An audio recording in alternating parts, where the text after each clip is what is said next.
Bonjour à toi. Merci d'être là. Merci d'offrir ce moment au silence.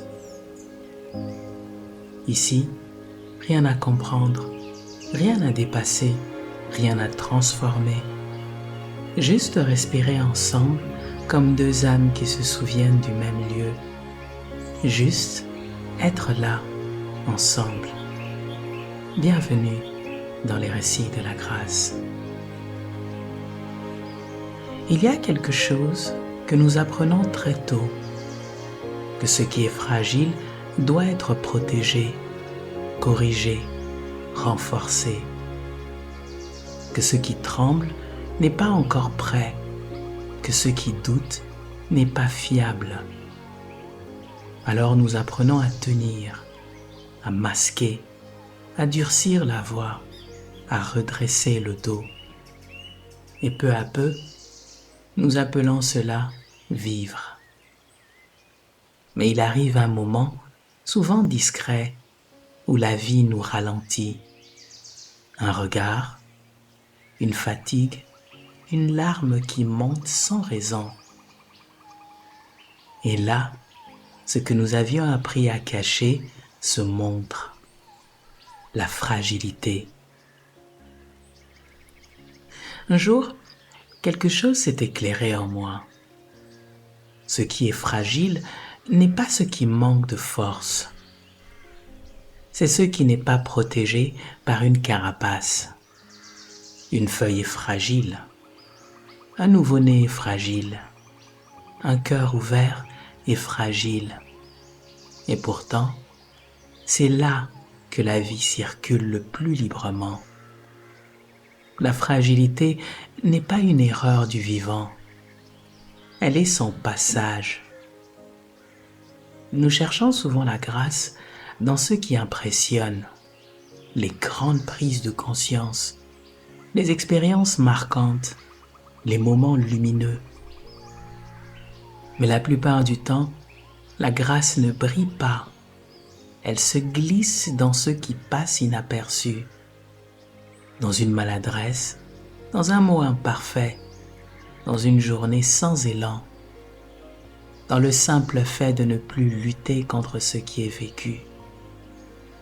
Une beauté discrète apparaît alors, une beauté qui ne cherche pas à séduire. Dans un moment d'éveil intense, quelque chose s'est ouvert en moi.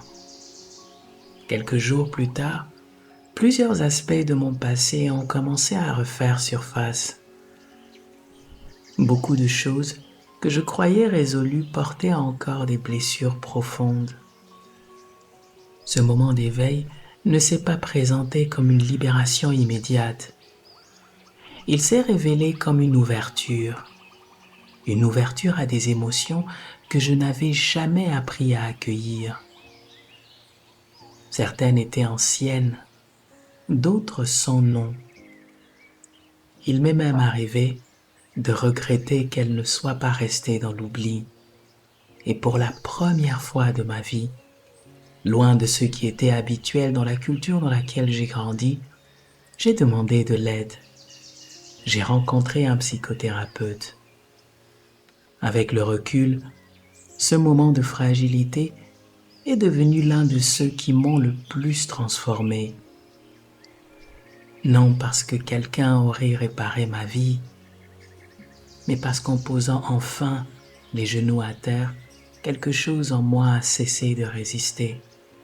Et c'est là que la grâce a agi. Une guérison profonde s'est mise en mouvement. Mon regard a changé.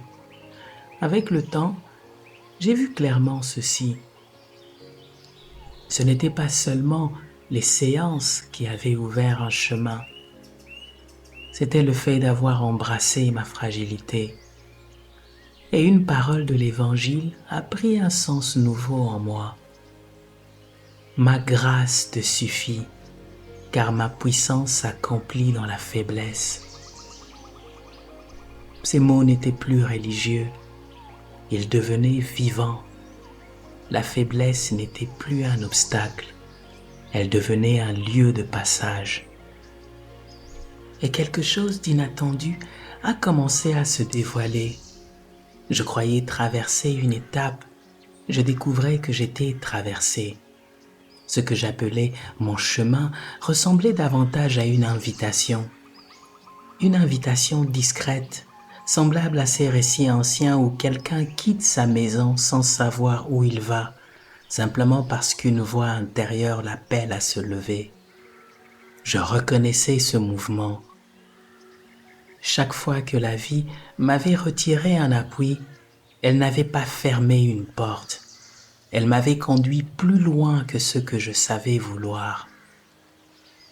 Comme ces nuits évoquées dans les Écritures, où l'on veille sans comprendre, où rien ne se produit extérieurement et pourtant tout bascule en silence. Je voyais alors que la grâce ne surgit pas comme un événement, elle agit comme une présence patiente. Elle précède le premier pas, elle accompagne la traversée, elle attend déjà de l'autre côté du passage.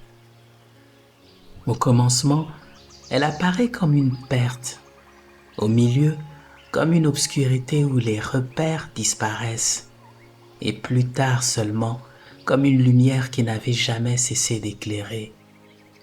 Je comprenais pourquoi tant de récits parlent de désert, de nuit, de marche incertaine, non pour glorifier la souffrance, mais pour révéler ceci. Quelque chose en nous doit consentir à ne plus diriger pour recevoir. Il y a un moment où l'on cesse de demander que la vie corresponde à nos attentes. Alors une autre relation naît, plus nue, plus confiante, comme ces paroles anciennes qui semblaient autrefois lointaines et qui devenaient soudain intérieures. Chercher sans saisir, frapper sans exiger, marcher sans posséder la route. Je voyais que la grâce n'était pas venue réparer mon histoire. Elle écrivait autrement à travers elle. Même ce que je croyais échec portait une orientation secrète. Même les détours avaient une justesse invisible et peu à peu une certitude douce s'installait. Je n'avançais pas vers la grâce, je vivais déjà en elle.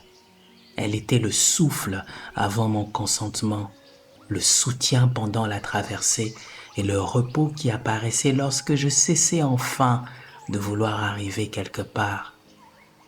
Alors le passage cessait d'être une épreuve, il devenait une naissance lente, non vers quelqu'un d'autre, mais vers une manière nouvelle d'habiter la vie. Après cela, la vie n'est pas devenue plus simple, elle est devenue plus vraie. Les situations ordinaires continuaient, les conversations, les responsabilités, les imprévus, les tensions parfois. Mais quelque chose avait changé dans la manière de les traverser.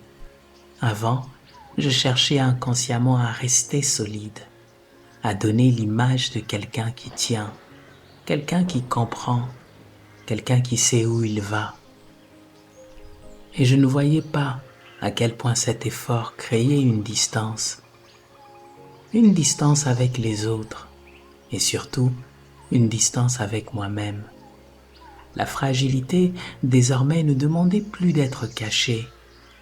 Elle apparaissait dans les petits moments, un silence plus long au milieu d'une conversation, une émotion qui montait sans prévenir, un besoin de dire simplement « je ne sais pas ».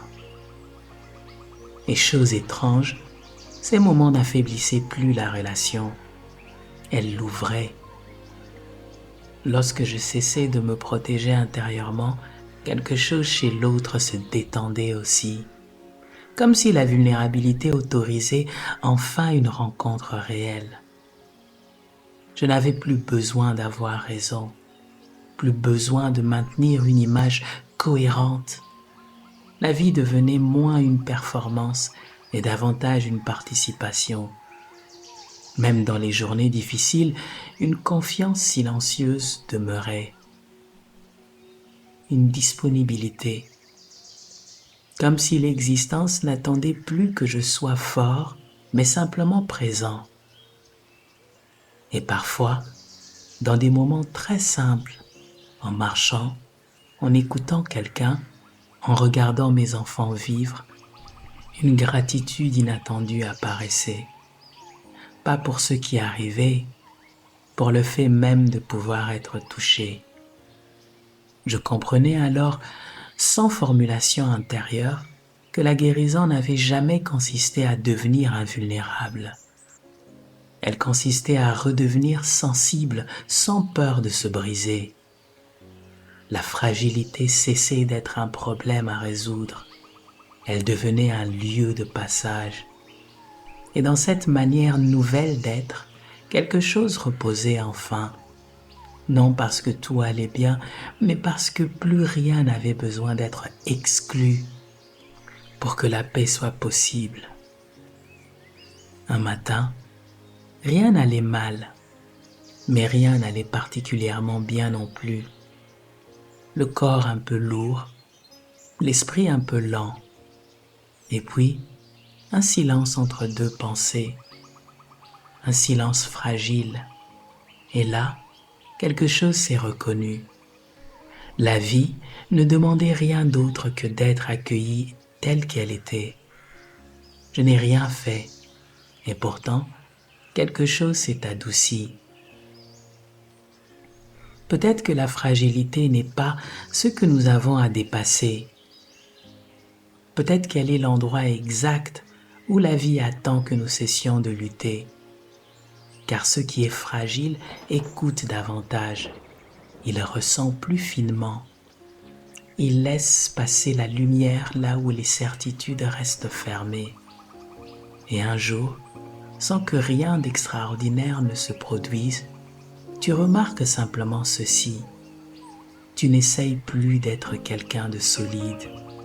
Tu habites, tu respires, tu laisses la vie te toucher sans devoir te protéger d'elle. Alors la fragilité cesse d'être une menace. Elle devient une intimité avec le réel. Et dans cette intimité, quelque chose se repose enfin. Non parce que tout est réglé, parce que tout a désormais le droit d'exister. Peut-être qu'en cet instant, quelque chose en toi n'a pas besoin d'être changé. Peut-être que ce qui tremble n'est pas un problème. Rien à retenir, rien à comprendre. Juste ce souffle fragile qui continue de vivre. La grâce ne s'achève pas, elle demeure, silencieuse et vivante.